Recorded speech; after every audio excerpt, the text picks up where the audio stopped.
Hello everybody, welcome back to our channel kaviwebdesigns. Now today we're going to continue with our React Native course with our second video about basics, UI and navigation. So now we'll learn about the basic UI components in React Native, and what we call them is we'll call them native components as because they're from React Native. So we have a view component which acts like a div in web development. It's a container used to lay out other components vertically or horizontally. And over here, view can also act as a JSX fragment. And if you're from the React web development side, you might know what a JSX fragment is. As because in JavaScript we can only return a single thing, so that's why over here we have written a JSX fragment. But in React Native we have a JSX fragment, but we usually use view as because it's its functionality. But in a JSX element we can't style it, so that's why we basically use view as a JSX element or a div. So in React Native we don't use text boxes or h1 or h2s in like that we use in HTML. We actually use a text native element which is used to display text, support styling, nesting and touch handling. Then also we have an image which displays the image and local or remote source. Then we have a simple button, a simple component for triggering actions, very basic, can be replaced with touchable opacity or pressable for more customization. So now you may ask, why do we have like three things for the same functionality? Do you know why? As because initially we used to have only touchable opacity and pressable. But then people who are beginners in React Native asked, how can I place down a button? So this question to be solved, they just wrote a simple component called a button. And now you can use this button, but you also get some customizability. But when you use touchable opacity or pressable, you have more customization rather than the simple button. Then here's something called a text import, which lets us write text. It's also used for valid forms and search bars and etc. Then we have a scroll view. This enables us to scroll to the content that overflows the screen.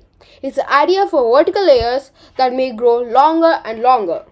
Alright, so now suppose if you want to style your components. We can use a Tailwind CSS, but how do we just write basic CSS and it will work?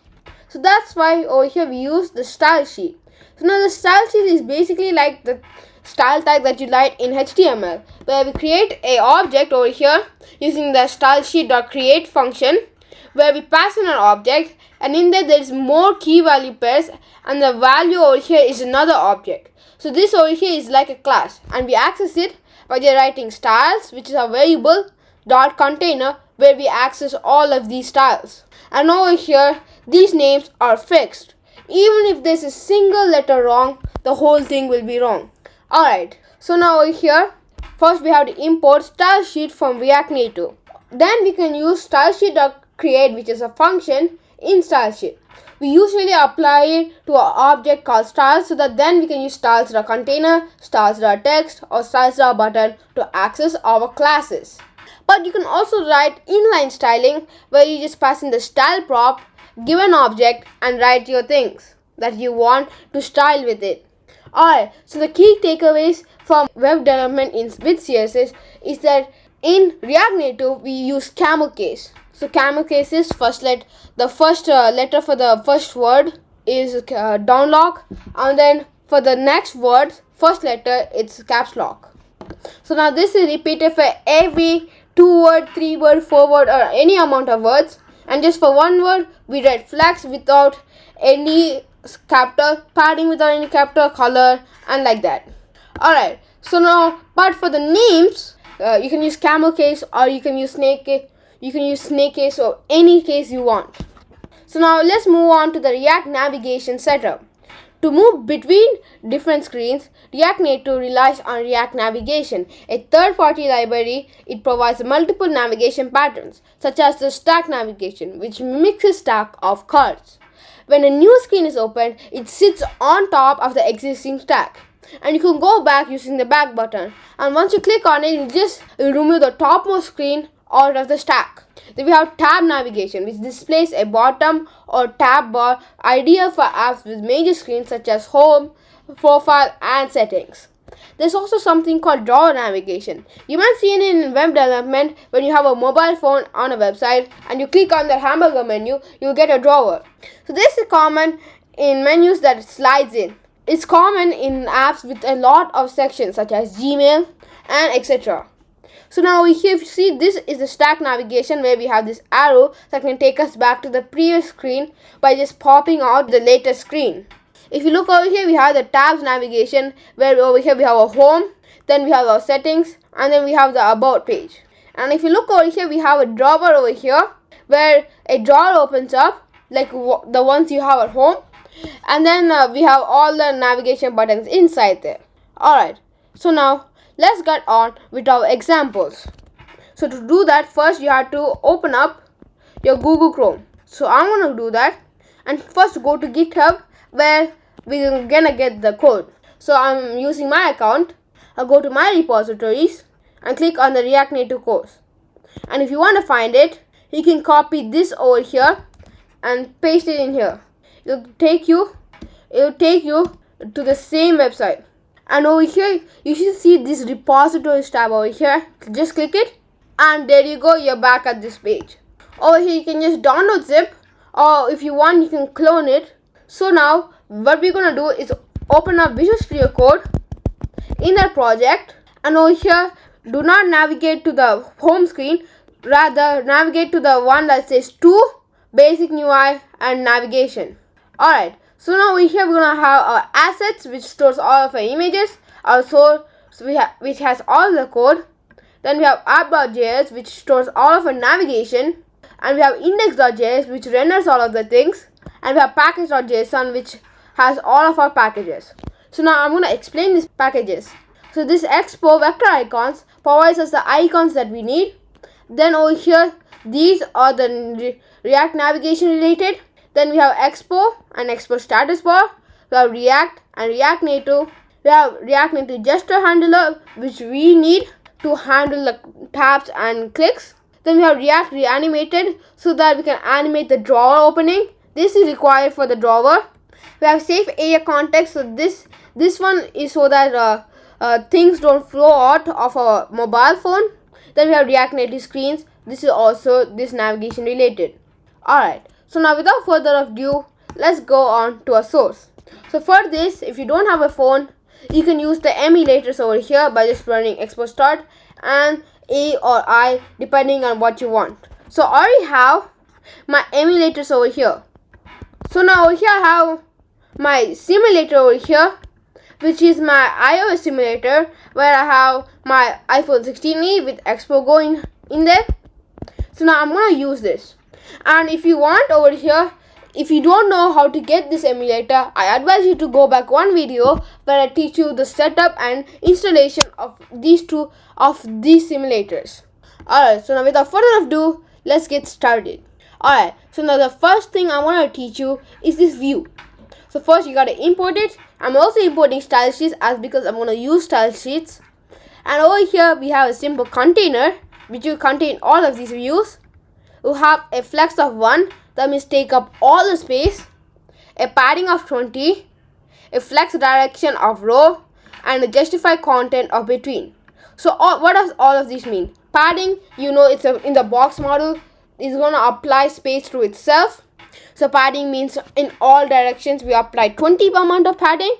Flex direction row, so it will be in a row instead of column. Justify content space between, so it will leave space between, but not at the edges. Alright, so now here we have box 1. We have the same width for all boxes, but we only change the background color. So for box 1 it's red, for box 2 it's green, and for box 3 it's blue. So now here what we're just doing is we're treating this view like a div and basically applying the styles using this style. Over here you're not supposed to write the inverted commas, instead it's curly braces, as because this is a dynamic value and not a static value. Alright, so now let's run this by running npm start. But over here if you run it, you get this error. Do you know why? Because we never run npm install, which install the dependencies. So first we got to do that. So what npm install does is just basically take these dependencies and install them so that we can use them. and this may take a long time as because we have a lot of dependencies that we need to install. And over here, if you get some warning about deprecated things, don't worry, those are just warnings and they're not errors. So now we'll clear and run npm start. And now since I'm using an iOS simulator, I'll press I. And it's asking me there's a new version. I'll press yes, and we'll delete the Expo app and download it again. And once it's done, we'll install Expo Go on the iPhone 16e, which is my simulator over here. And over here it's going to open, and then it's going to bundle up my project. See over here, JavaScript bundle, and it's 80% done. Now 90, and soon it's going to be 100. There you go. Now over here we are in our screen. Now over here you might see way too much of things, but don't worry, you don't need to focus about that now. What you gotta do is click on this button over here, either this button or click this button. But I'm gonna go with the simple option, which is just click this. And now if you look over here, you'll see 3 boxes over here, and these are our views. And over here they're contained in our view. And over here the space between, there's some space in between. And over here there's a padding over here, and also some height and width. So over here these boxes are red, green and blue. And if you check in Visual Studio Code, they're exactly red, green and blue. So now over here let's try changing this to orange. And now there you go, it changed to orange. So now I'm going to change it back to red by just saying red, and then there you go, it's back again. Alright, so now let's move on to our next example, which is the text. So over here we have some stylings over here. We have a container with padding of 20, then we have a title, we have a regular size, we have colored, and we have bold. So for the title we just have font size of 24, a font weight of bold, and a margin bottom of 10. So this has some margin on the bottom of 10. Then over here we have regular, which has font size of 16, then margin of 5. Then we have a color which just has the color as blue, and over here we have a bold which has just a font weight of bold. And then over here we are applying it on this text boxes over here. And over here, since we have way too many text, that's why we're wrapping it in a view, so that we don't get an error that there's way too many, that you can return more than one element in a React Native component. To go there, you can just click this button over here. It will take you to the text. Now over here this is a title. That's our title.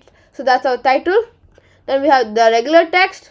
Then we have the color text, and there's this bold text. And over here there's a text that cuts off. As because over here this text is very long, so it will be cut off by Expo. Alright, so now let's go to our next element, which is the image. So here we have taken some from a URL, so that's why we have to pass it in an object. So remember, if you want to pass a URL, you have to pass it in an object and name the key URI.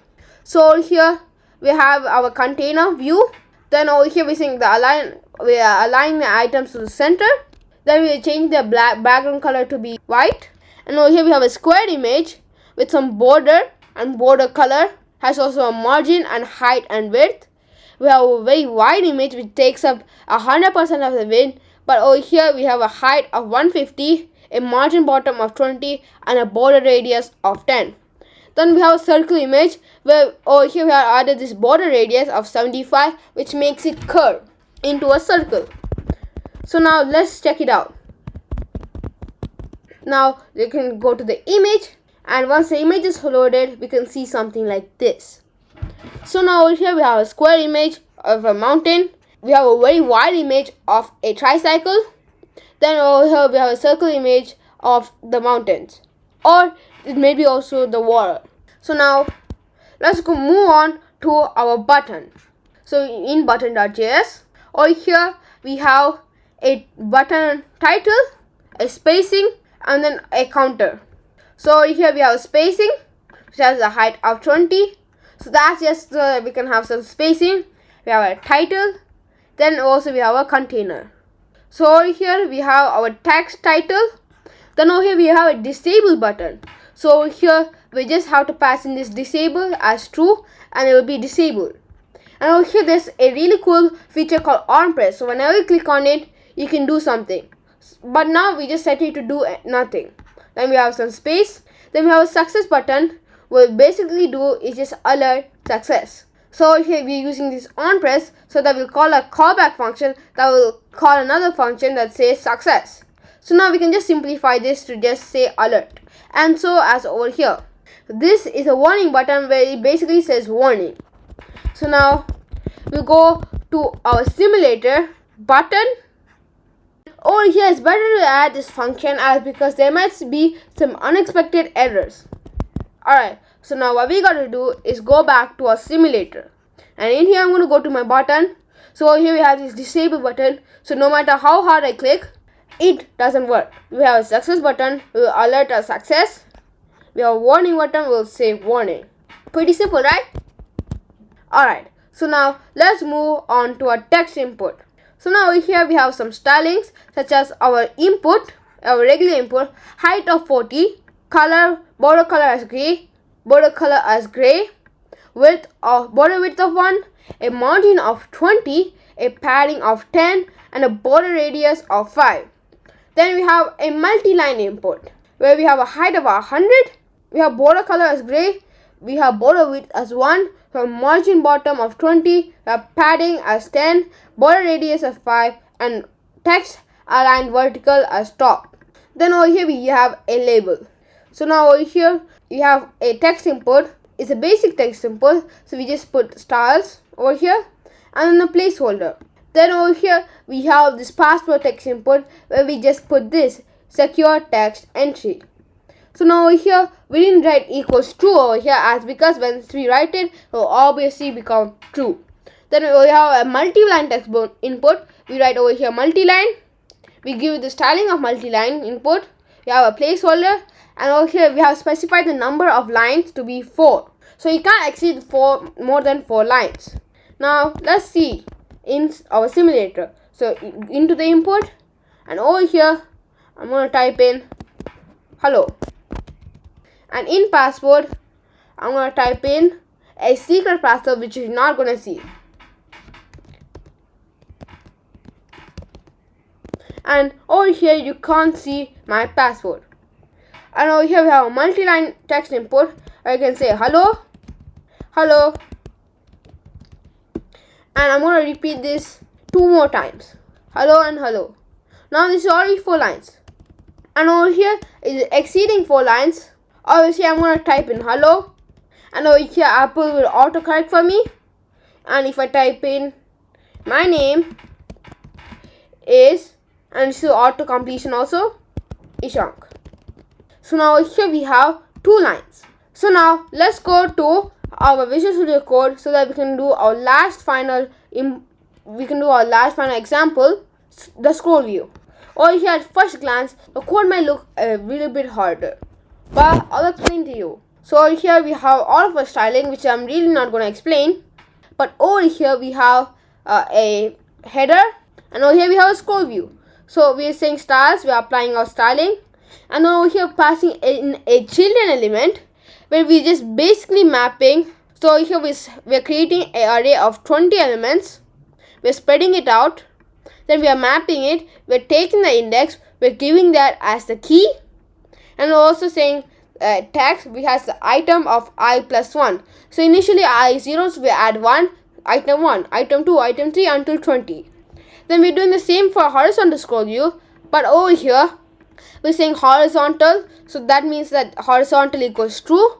So we're saying we're going to scroll horizontally, and over here we're showing show horizontal scroll indicator to be false, because it will be more distracting when we show this horizontal scroll indicator.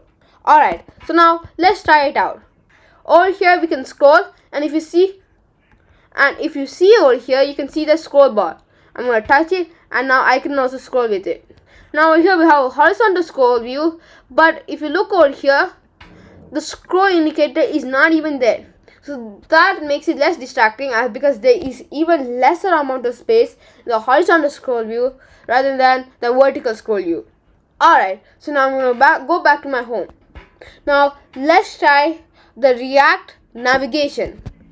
So now you may wonder, how are we navigating between these pages? So now I'll answer that question for you. And over here we are importing all of our things, so all of our elements. Over here we're importing the gesture handler required for drawer.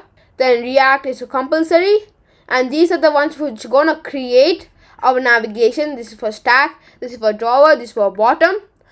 Over here we're using iron icons, which is a native element from vector icons. This is for the navigation icons. Then over here we're importing view, text, a touchable opacity, which is kind of like a button, a style sheet, and a scroll view. Then we're importing all of our examples. Then we're creating the navigation objects, and this is a home screen over here, where we have created a navigation button which equals this. We have a touchable opacity, iron icon, which has the name of icon, where it's being passed over here. We have a text with stars done now button text, that's also being passed. Then we have our title from over here, and then the touchable opacity ends. And over here on press, we will also navigate to our specific screen name that will pass. So now over here we're going to use this component to return this over here that you're seeing. So here you return this over here, so our title and our buttons. Then over here we're creating a bottom tag config, where over here we're giving also the iron icon name so that we can use. We return the name for our icon name, a size, that's our size will return, and the color is color. And over here destructuring it off so that we can use it. Then over here we have tab styling. So tab activate tint. So when we navigate to the screen, it shall be this color. But if you don't navigate to that screen, it will be this color. And we can see that right in action. As because once we are in home, it will show a blue color. But when we are not in home, it will show a gray color, and the screen that we are in will show a blue color. Then we have the main app component, which sets up the overall navigation structure with drawers and tabs. So here we have drawer screen, drawer screen, drawer screen. And what this basically does is show us this over here. This icon, when we press it, will show us this, where we can navigate to view, text, button, and back to home. And some of you might have noticed that the drawer disappears, because this is kind of an incompatibility with the drawer and the bottom, as because over here this will only be displayed when we are at home, but when we use this will disrupt the flow and this will disappear. So this is kind of a side effect. Then over here we have all the styling that we need to create this beautiful output. Simple, right? Alright, so folks, that's it for today. Thanks for watching. If you like this video and want to support us, please like, share, subscribe to our channel kaviwebdesigns, and keep on watching our videos and show some love. This is Ishong signing off.